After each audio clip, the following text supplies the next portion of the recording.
Dear friends, next chapter is anatomy of flowering plants.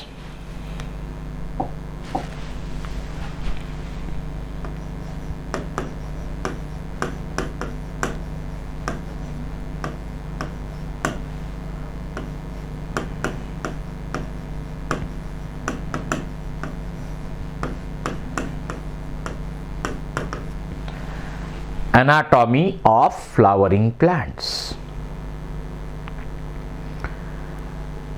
Anatomy is a branch of biology which deals with study of internal structure of plants and other organisms. Internal स्ट्रक्चरचा study करणारी बायोलॉजीची branch म्हणजे anatomy. आणि flowering प्लांटचे internal structure या चॅप्टरमध्ये आपल्याला study करायचे आहेत.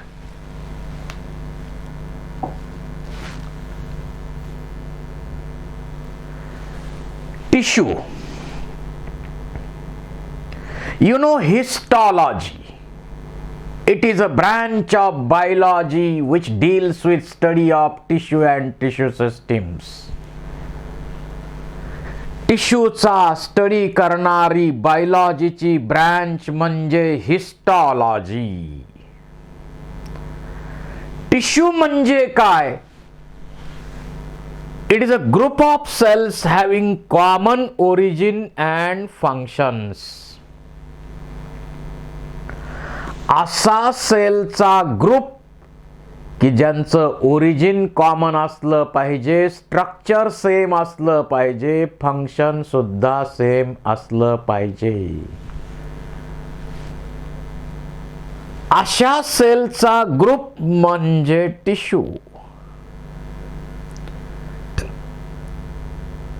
Based on capacity of cell division, plant tissues are divided into two main groups like meristematic tissue and permanent tissue.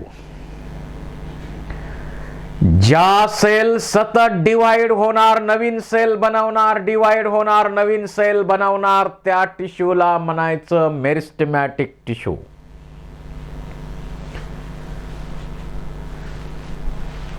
Term meristem was derived from Greek word meristos.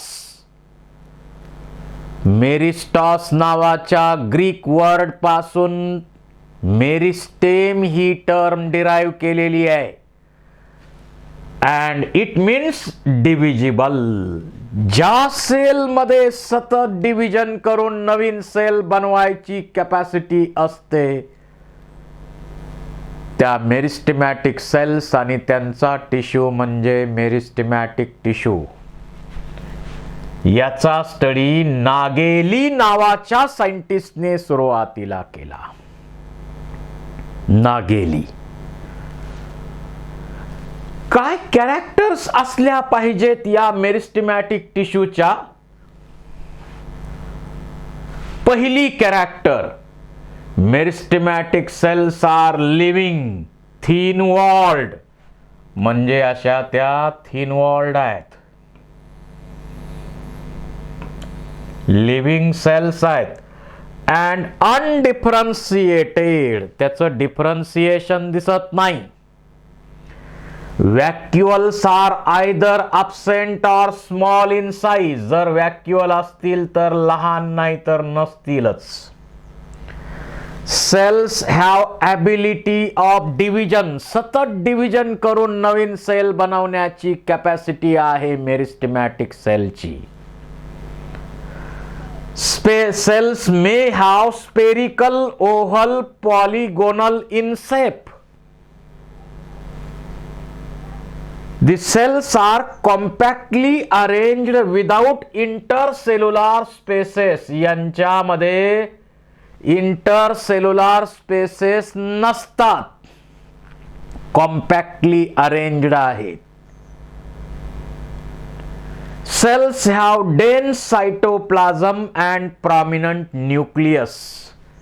यांच्यामध्ये dense cytoplasm आहे आणि prominent nucleus आहे. The plastids are in proplastid stage and cell do not store reserve food material. जे plastid आहेत ते proplastid, समजा chloroplast असेल तर प्रोप्लास्टिड स्टेज मध्ये तो असतो. या सेल्स मध्ये रिझर्व फूड मटेरियल स्टोअर केलं जात नाही. They have high rate of metabolism. या सेलचा मेटाबॉलिझमचा रेट एकदम हाय असतो. अशा प्रकारे मेरिस्टेमॅटिक सेलच्या कॅरेक्टरिस्टिक फीचर्स पाहायला मिळतील. आता या मेरिस्टेमचं क्लासिफिकेशन आपल्याला करायचं आहे. On the basis of meristem, they are classified into promeristem, primary meristem and secondary meristem. ओरिजिनच्या बेसिस वरती या मेरिस्टेमचं क्लासिफिकेशन 3 ग्रुपमध्ये केलेलं आहे. प्रोमेरिस्टेम म्हणजेच एम्ब्रॉनिक मेरिस्टेम, प्रायमरी मेरिस्टेम आणि secondary meristem. First promeristem. It originates from embryo and therefore called as embryonic meristem or primordial meristem. Embryonic condition मध्ये असताना जो मेरिस्टेमॅटिक टिश्यू ओरिजिन होतो तो प्रोमेरिस्टेम असतो. This group consists of limited number of cells which divides repeatedly to give rise primary meristem. या प्रोमेरिस्टेम मध्ये division होऊन primary meristem तयार होणार. That is, they are restricted to particular organ. Then primary meristem. Primary meristem originates from promeristem. Cells are present in young parts of the plant. जे young parts आहेत प्लांटचे त्यांच्यामध्ये सुरुवातीपासून प्रायमरी मेरिस्टेम अस्तित्वात असणार. It is present right from beginning. The cells of primary meristem, permanent tissue जो आहे तो तयार करणार. प्रायमरी टिश्यू जो आहे प्लांट बॉडी मधला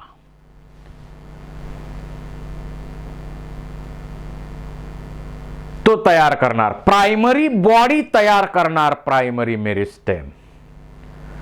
The cells are generally rounded, oval, polygonal, rectangular shape. Variety of shapes are there. These cells do not have vacuoles. आता मेरिस्टेमॅटिक आहेत म्हटल्यावर व्हॅक्युअल नसणारच. They form basic structure of plant. जी प्लांट बॉडी बेसिक बनवायची ती बनवणारा हा मेरिस्टेमॅटिक टिश्यू आहे. यामध्ये protoderm produces epidermal tissue. Procambium produces primary vascular element आणि ground meristem produces cortex, pith, endodermis, pericycle etcetera. जी प्रायमरी बॉडी आहे, जसं प्रोटोडर्म म्हटलं तर डर्मल टिश्यू तयार करणार. प्रोकॅम्बियम व्हॅस्क्युलर टिश्यू तयार करणार आणि ग्राउंड मेरिस्टेम ग्राउंड टिश्यू जसं कॉर्टेक्स आहे, एंडोडर्मिस आहे, पेरिसायकल आहे, पिथ आहे असे टिश्यूज तयार करणार. असं आहे हे प्रायमरी मेरिस्टेम. त्यानंतर सेकंडरी. सेकंडरी मेरिस्टेम सुरुवातीपासून नसते. It is not present from beginning in that organ but produced in later stage as a new meristem from permanent tissue. जो परमनंट टिश्यू त्या प्लांट बॉडी मध्ये आहे त्याचंच डिफरन्सिएशन होतं आणि नंतरच्या स्टेज मध्ये सेकंडरी मेरिस्टेम बनणार. They do not have their promeristem, त्याची स्वतःची प्रोमेरिस्टेम नसतेच. This meristem arises in plant organ whenever or wherever needed. ज्यावेळी जिथं गरज पडेल, ज्यावेळी गरज पडेल तिथं सेकंडरी मेरिस्टेम तयार होणार. It give rise to secondary and supplementary tissues of plant. जो secondary tissue असतो. Cells of secondary meristem are generally elongated and have central vacuole. याच्यापासून सेकंडरी टिश्यू बनतो, जसं व्हॅस्क्युलर कॅम्बियम. त्याच्यापासून सेकंडरी झायलम, सेकंडरी फ्लोएम नावाचा tissue तयार होतो. Cork cambium of root, cork cambium, accessory cambium rings यांच्यापासून secondary tissues तयार होतात.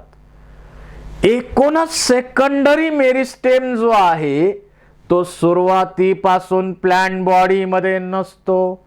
नंतरच्या काळामध्ये जो परमनंट टिश्यू आहे त्याच्यामधल्या काही cells they regain their capacity to divide. They becomes meristematic by the process of differentiation. आणि अशा प्रकारे व्हॅस्क्युलर कॅम्बियम, कॉर्क कॅम्बियम सारखे मेरिस्टेमॅटिक टिश्यू बनतात आणि त्यांच्यापासून सेकंडरी झायलम, सेकंडरी फ्लोएम या व्हॅस्क्युलर कॅम्बियम पासून बनतात. तर अशा प्रकारे ओरिजिनच्या बेसिसवरती मेरिस्टेमचं क्लासिफिकेशन आपण केलेलं आहे.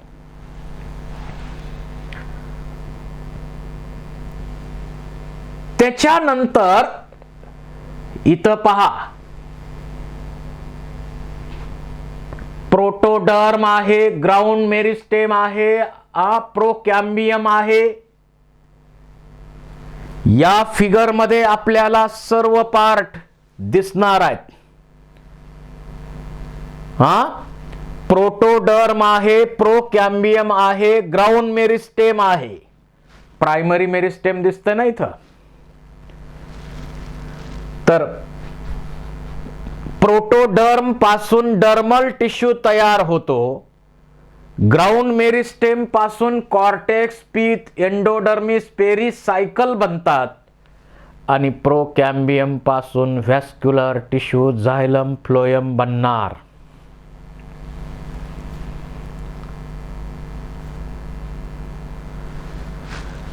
Then classification of meristem based on their location, position.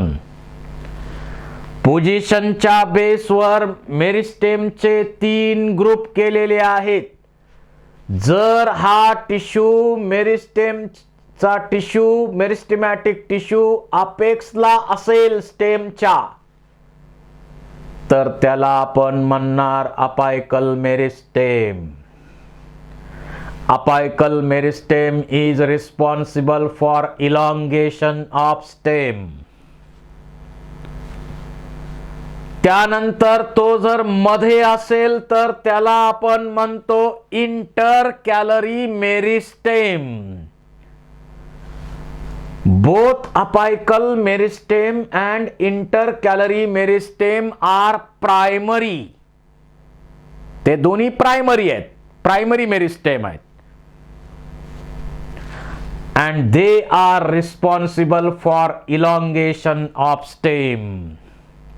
स्टेमच्या elongation साठी, स्टेमची उंची वाढवण्यासाठी लेंथ वाढवण्यासाठी हे दोन्ही प्रायमरी मेरिस्टेम काम करतात.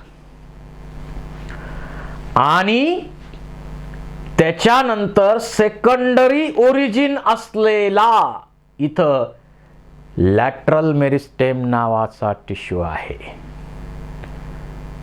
सेकंडरी मेरिस्टेम, लॅटरल मेरिस्टेम आहे. लॅटरल मेरिस्टेम सेकंडरी ओरिजिन असलेला टिश्यू आहे. त्याच्यापासून सेकंडरी टिश्यूज तयार होणार. सेकंडरी झायलम, सेकंडरी फ्लोयम, आणि तो टिश्यू वाढल्यामुळं त्या स्टेमचं डायमीटर वाढणार. So it is responsible for increase in girth और डायमीटर ऑफ दॅट स्टेम. ही फिगर तुम्हाला ड्रॉ केली जाईल आणि इथले नावं ABCD काय ते करता येतील आणि तुम्हाला MCQ विचारला जाईल. So this is the classification of meristem based on position.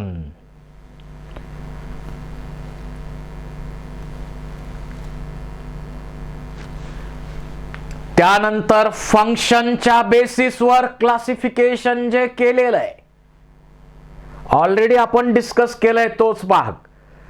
Primary meristem मध्ये आपण सांगितलंय प्रोटोडर्म, डर्मल टिश्यू तयार करणारा मेरिस्टेम म्हणजे प्रोटोडर्म.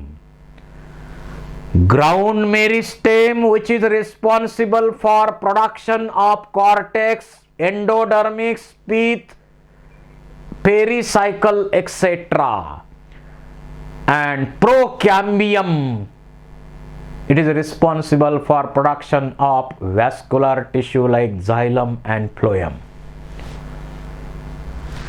तर अशा प्रकारे मेरिस्टेमॅटिक टिश्यूचं क्लासिफिकेशन केलेलं आहे.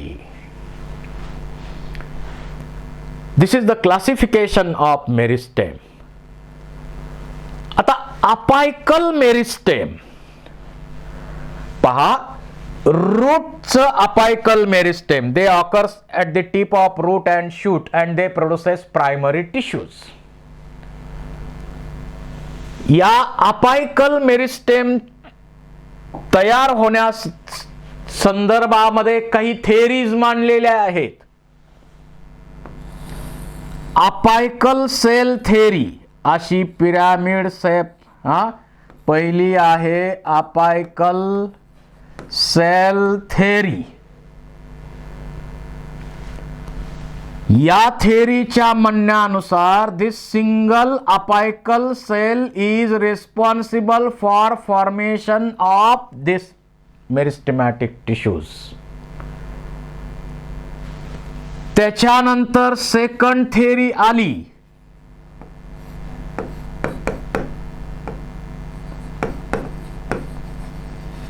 Histogen theory.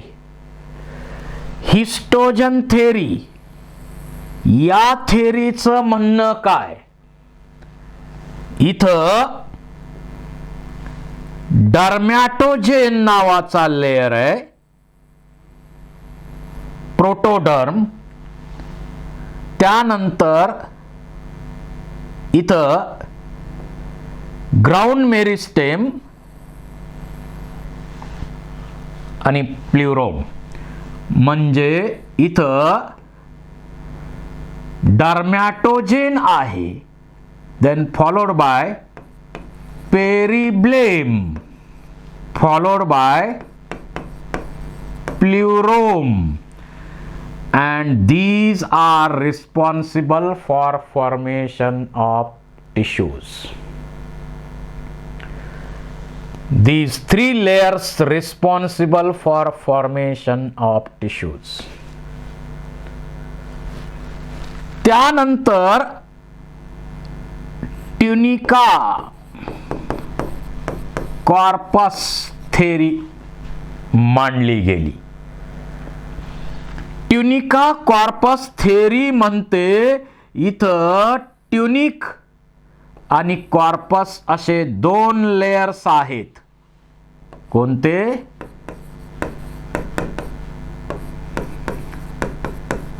ट्युनिक आणि corpus. And these are responsible for formation of various types of tissues. अशा काही थेअरीज मांडल्या गेल्या. आपल्याला या थेअरीचा डिटेल स्टडी करायची आवश्यकता नाही, तुम्हाला माहिती म्हणून सांगितलेली आहे. तर या ज्या फिगर आहेत, या फिगरच्या बेसवर प्रत्येक बुक मध्ये MCQ डायग्रामचा विचारला गेलेला आहे. इथं पहा, रूट कॅप हा पार्ट रूट कॅप आहे. त्याच्यानंतर इथं रूट मध्ये असणारी अपायकल मेरिस्टेम आहे. त्यानंतर इथं प्रोटोडर्म, डर्मल टिश्यू आहे ना, प्रोटोडर्म. त्यानंतर ग्राउंड मेरिस्टेम, त्यापासून कॉर्टेक्स बनणार आणि त्याच्यात कंडक्टिंग एलिमेंट्स बनणार. तर इथं जे एलिमेंट्स दाखवलेले आहेत डायग्राम मध्ये, ABCD टाकून तुम्हाला क्वेश्चन विचारला जातो या डायग्राम वरती. त्यामुळं लेबलिंग असलेली डायग्राम जी आहे व्यवस्थित पहा. आता शूट अपेक्सचा जर आपण विचार केला तर शूट अपेक्स मध्ये इथं व्हॅस्क्युलर मास डिफरन्शिएटेड आहे, ऑक्झिलरी बर्ड आहे. त्यानंतर इथं शूट मेरिस्टेम आहे, अपायकल मेरिस्टेम इथं आहे. लीप प्रायमॉर्डियम आहे, लीप प्रायमॉर्डियम तयार झालेला आहे. व्हॅस्क्युलर टिश्यू, ऑक्झिलरी बर्ड, असं इथं डिफरन्सिएशन होऊ लागलेलं आहे. तर रूट अपेक्स आणि शूट अपेक्सच्या डायग्राम लेबलिंग साठी तुम्हाला विचारल्या जातात MCQ मध्ये, लक्षात असू द्या. तर रूट अपायकल मेरिस्टेम आणि शूट अपायकल मेरिस्टेम इथं लोकेशन आपण पाहिलेलं आहे.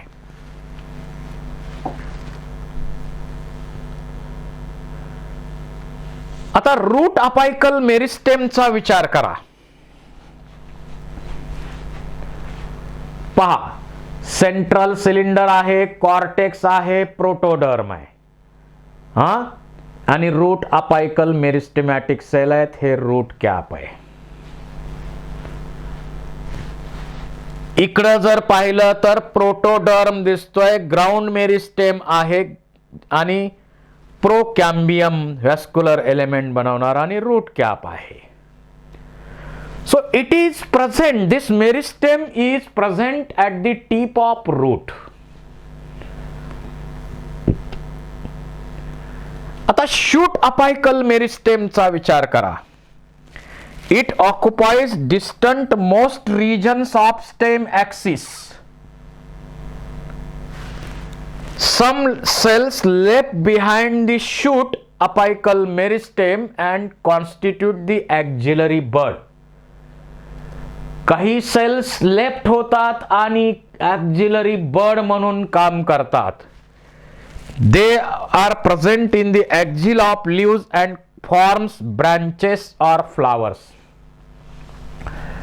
काही मेरिस्टेमॅटिक सेल्स, शूटच्या सेल्स लेफ्ट होतात आणि इथं बनवतात ऑक्झिलरी बर्ड, आणि या ऑक्झिलरी बर्ड पासून नंतर ब्रांचेस तयार होणार किंवा फ्लावर तयार होणार. तर अशा प्रकारे रूट अपेक्स आणि शूट अपायकल मेरिस्टेम यांच्या डायग्राम लक्षात असू द्या. यावरती MCQ विचारलेला आहे. शूट अपेक्स मेरिस्टेम इथं आहे, शूट अपेक्स मेरिस्टेम इथं आहे.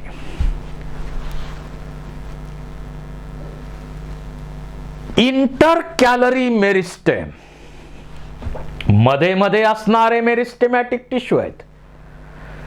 They occurs between mature tissues. They occurs in grasses and regenerate part removed by grazing herbivores. म्हणजे इथं जर पाहिलं तर हा नोड आहे, इंटर नोड आहे आणि या ठिकाणी इंटर कॅलरी मेरिस्टेम आहे. समजा हा पार्ट कट झाला, ग्रेझिंग ॲनिमलने चारा खाताना हा पार्ट जर कट झाला तर या मेरिस्टेम पासून पुन्हा पार्ट्स रिजनरेट करता येतात. हा इंटर कॅलरी मेरिस्टेमचा फायदा आहे. मोनोकॉटमध्ये अशा प्रकारची मेरिस्टेम आहे.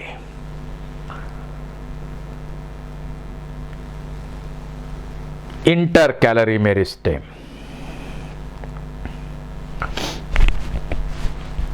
Apical and intercalary meristem ज्या आहेत त्या प्रायमरी मेरिस्टेम आहेत. They are responsible for primary growth. Early फेजला असतात लाईफमध्ये and contributes formation of primary plant body. During that specific regions of apical meristem produces dermal tissue, ground tissue and vascular tissue. आता secondary meristem जी आहे, lateral meristem आपण सांगितलंय, latter स्टेजला develop होते, permanent tissue पासून डेव्हलप होते. Some cells of permanent tissue regain the capacity of division and forms cork cambium or vascular cambium and they produces secondary tissues. जसं vascular cambium असेल तर त्याच्यापासून काय बनणार आहे? झायलम आणि फ्लोयम सारखे टिश्यूज बनणार आहेत. इथं पाहिलं तर तुम्हाला जिम्नोस्पर्म आणि डायकॉट मध्ये हे सेकंडरी मेरिस्टेम आहे. सर्वांमध्ये नाही आहे, मोनोकॉट मध्ये नाही आहे, कारण सेकंडरी ग्रोथ मोनोकॉट मध्ये नसतेच. फॅसिक्युलर कॅम्बियम असेल, इंटरफॅसिक्युलर कॅम्बियम असेल, कॉर्क कॅम्बियम असेल, हे सर्व याचे एक्झाम्पल आहेत. आणि डायकॉट आणि जिम्नोस्पर्म मध्ये अशा प्रकारची मेरिस्टेम पाहायला मिळेल. मेरिस्टेमॅटिक टिश्यू नंतर आपल्याला स्टडी करायचा आहे सेकंड टिश्यू म्हणजे परमनंट टिश्यू. परमनंट टिश्यू म्हणजे ज्या सेल्स, तशा तर मेरिस्टेम पासूनच सर्व सेल बनलेले असतात, परंतु एकदा सेल बनल्या they lost capacity of cell division आणि त्या टिश्यूला आपण म्हणतो परमनंट टिश्यू. त्या टिश्यूला आपण परमनंट म्हणतो. The cells produced by primary and secondary meristem become structurally and functionally specialized. They lose the capacity of division. They are called as permanent cells and constitute the permanent tissue. इथं intercellular spaces आहेत, मोठ्या मोठ्या व्हॅक्युअल्स आहेत. सेलमध्ये डिव्हिजनची capacity loss झालेली असते. असा हा परमनंट किंवा मॅच्युअर टिश्यू आपल्याला आता स्टडी करायचा आहे. यामध्ये दोन टाईप आपण स्टडी करणार आहोत. एक सिंपल परमनंट टिश्यू आणि दुसरा आहे complex permanent tissue. If permanent tissue is made up of only one type of cells, it is called as simple permanent tissue. And if permanent tissue is made up of many types of cells, it is called as complex permanent tissue. Simple permanent टिश्यूचे example आहेत parenchyma, कोलेनकायमा, स्क्लेरेनकायमा. आणि complex permanent टिश्यूचे example आहेत झायलम आणि phloem. इथं बघूया simple permanent tissues. एकाच टाईपच्या सेल्स नी बनलेला टिश्यू असेल तर त्याला आपण सिंपल परमनंट टिश्यू म्हणतो. यामध्ये सुरुवातीला आहे पॅरेनकायमा. पॅरेनकायमा it is the most common tissue present everywhere in the plant body. Soft tissue आहे, प्रत्येक ठिकाणी आढळणारा टिश्यू आहे पॅरेनकायमा. पॅरेनकायमा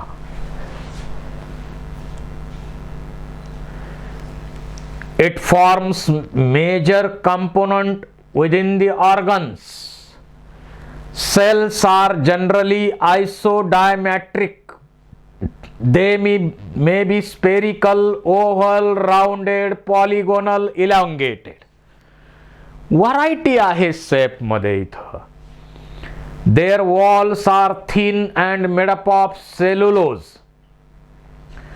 Cells are closely packed or have small intercellular spaces. दोन्ही प्रकार यामध्ये आहेत. आता या मेरिस्टेमॅटिक सेल नंतर हा जो पॅरेनकायमा आहे हा फार महत्वाचा आहे, कारण गरज पडली तर याच पॅरेनकायमाच्या या लिव्हिंग सेल मेरिस्टेमॅटिक होतात आणि सेकंडरी मेरिस्टेम तयार होणार. जर हा पॅरेनकायमा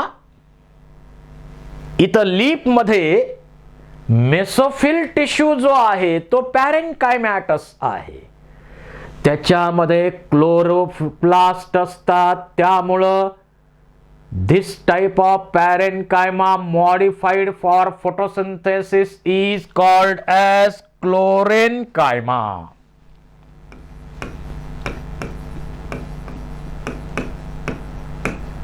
Chlorenchyma लीव्ज मध्ये फोटोसिंथेसिस साठी मॉडिफाय झालेला पॅरेनकायमा क्लोरेनकायमा. त्यानंतर ॲक्वॅटिक प्लांट जे आहेत त्यांचे पार्ट पाण्यावर तरंगावेत याच्यासाठी त्यांच्यामध्ये असतो एरेनकायमा, ज्यामध्ये एअर स्पेसेस एअर कॅव्हिटीज असतात. त्यामुळं बायोन्सी पाण्यावर तरंगतात त्या वेगवेगळ्या प्लांटचे parts.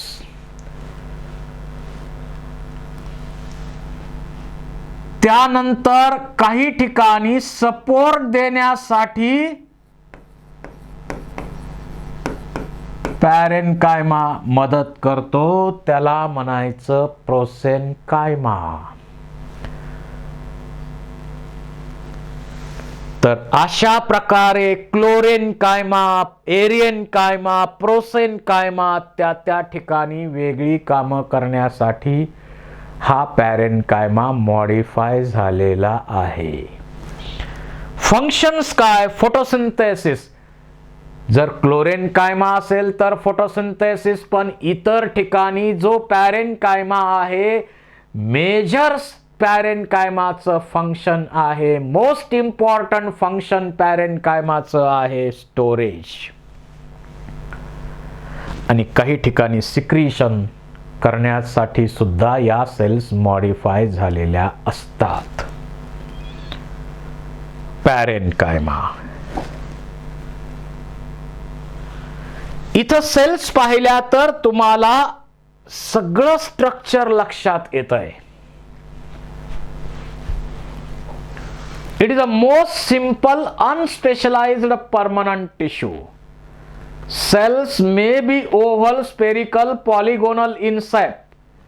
Tissue mainly consists of thin-walled cells made up of cellulose or calcium pectate, which have intercellular spaces. महत्वाची कॅरेक्टर आहे. Cells are present in soft part of the plant like epidermis, cortex, pericycle, pith, mesophyll, endosperm, pulp of fruit, as well as complex tissue xylem phloem मध्ये सुद्धा आहे. तर असा हा पॅरेनकायमा. याचे type आपण आता डिस्कस केलेले आहेतच. Prosenchyma. Sometimes parenchymatous cell becomes elongated fiber-like thick wall due to deposition of cellulose and provide mechanical support, protection and conduction. Aerenchyma. In some aquatic plants, intercellular spaces becomes wide and filled with air. हवा भरलेल्या cells, हवा भरलेल्या cavities. Aerenchyma. It helps in circulation of air and also provides buoyancy, float. Hydrilla, Ecornia मध्ये आहेत. Chlorenchyma. Some parenchymatous cells contain chloroplast and perform the process of photosynthesis are called as chlorenchyma. Leaf मध्ये chlorenchyma आहे.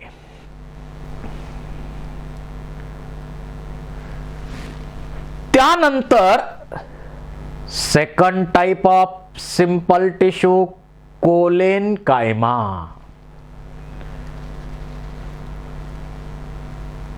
Glue. Collen म्हणजे glue. आणि अशा प्रकारच्या cells हा living tissue आहे, परमनंट टिश्यू आहे, परंतु मेकॅनिकल सपोर्ट साठी स्पेशली डेव्हलप केलेला हा टिश्यू आहे.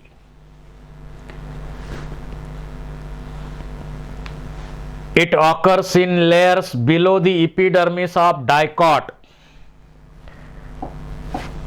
जर डायकॉटचे प्लांट असतील तर एपिडर्मिस, समजा हा एपिडर्मिस आहे, या एपिडर्मिसच्या खाली इथं कोलेनकायमाची हायपोडर्मिस बनलेली आहे.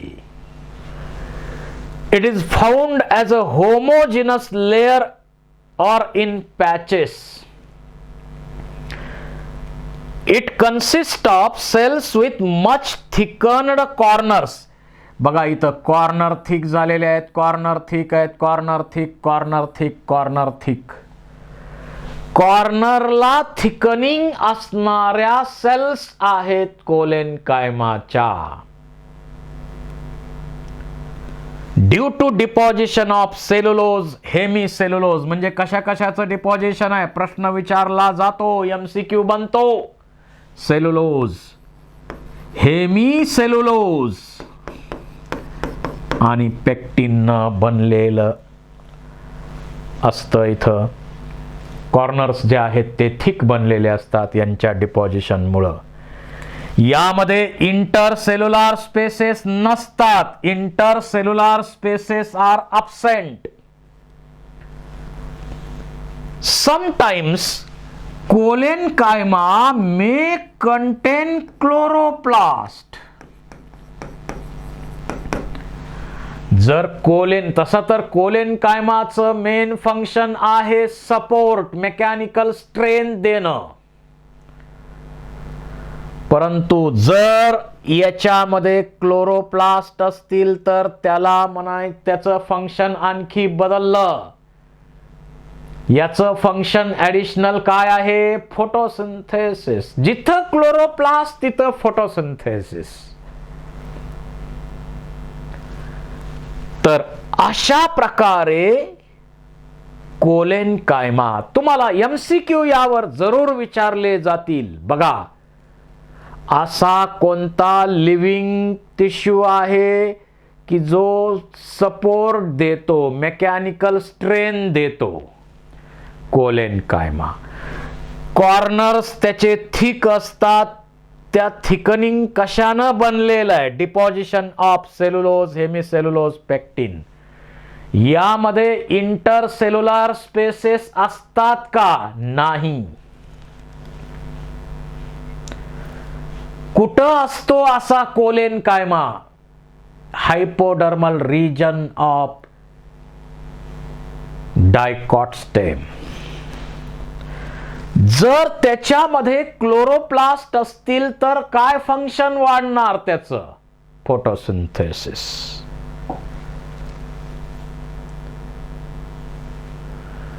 सेल्स कशा आहेत त्याच्या?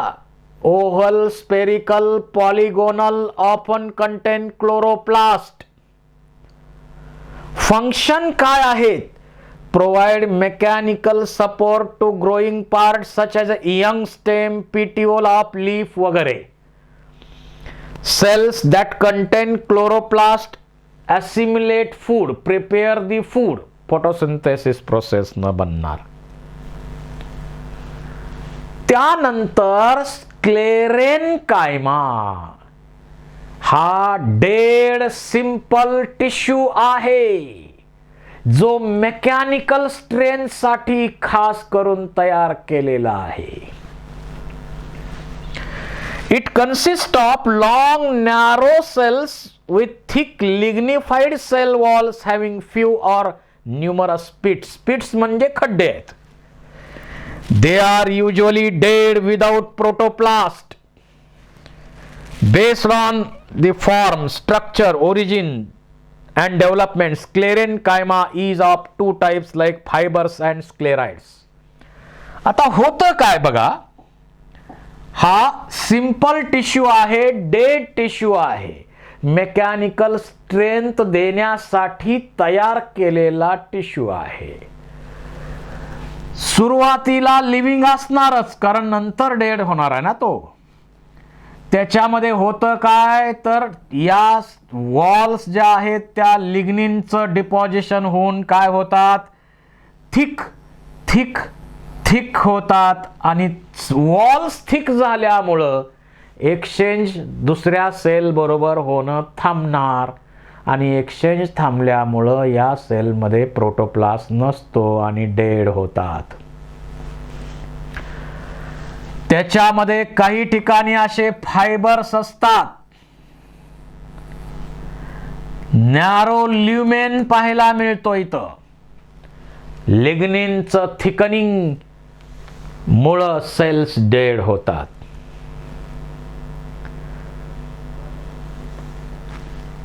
वॅस्क्युलर टिश्यू मध्ये पण स्क्लेरेन्कायमा आहे. Xylem sclerenchyma, phloem sclerenchyma. जे फायबर्स आपण दोर बनवण्यासाठी वापरतो तो स्क्लेरेन्कायमा आहे. आणि नारळामध्ये जर पाहिलं तर आपण नारळ सोलताना काय करतो, ते फायबर फायबर फायबर काढून टाकतो आणि ज्याला आपण फोडतो ते असतात एकदम रिजिड स्टोनी स्ट्रक्चर असतात स्क्लेरेन्कायमाचे. त्याला आपण म्हणतो sclereids. Sclereids hard stony structure आहे sclereids.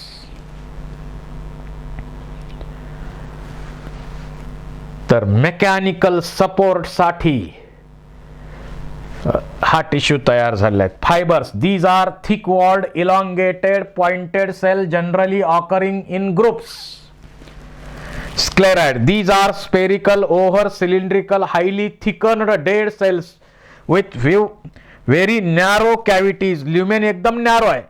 These are found in fruit walls, nuts, pulp of fruit like guava, pear, sapota, seed coats of leguminous plants and leaves of tea. एकदम hard, समजा चिंचोके आहेत, एकदम hard coating आहे, तिथं असणार sclereids. चिक्कूच्या बिया आहेत, तिथं असणार स्क्लेराइड्स. असे जिथं जिथं फ्रुट्सचे पार्ट आहेत तिथं स्क्लेराइड असणार. जिथं हार्ड पार्ट असतील तिथं स्क्लेराइड असणार. मेकॅनिकल सपोर्ट देण्याचं काम हा टिश्यू करतो. So this is about simple tissue. Thank you very much.